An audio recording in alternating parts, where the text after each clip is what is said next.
Network News. Ang lupain ng Ilocos Norte ay isa sa mga sagana sa pananim, lalo na sa mga gulay at mga palay. Masasabi ng karamihan na mataba ang lupang sinasaka sa Ilocos Norte. Sa ating pagpunta sa Pagudpud ay naabutan natin ang Mobile Soil Laboratory ng Department of Agriculture. Ayon sa Chief Regional Soils Laboratory ng Department of Agriculture, layunin ng Laboratory on Wheels na suriin at pag-aralan ang mga soil samples ng mga magsasaka ng libre.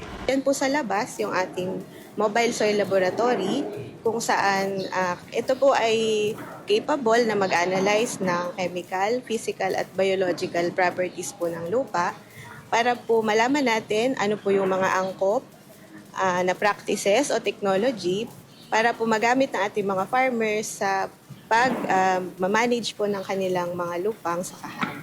Sabi niya na may 17 na soil laboratory on wheels ang Department of Agriculture na nag-ikot sa buong Pilipinas. Anya ay makakatulong ito sa mga local farmers upang matignan at masuri kung ano nga ba ang gagamiting fertilizers at kung mataba nga ba ang lupa. Ngayong araw ay pupunta naman ang Lab on Wheels sa Bangi, Ilocos Norte. Kasama mo mula dito sa IFM Lawag, Idol Lawrence Martinez, Tatak, RMN. RMN Network News.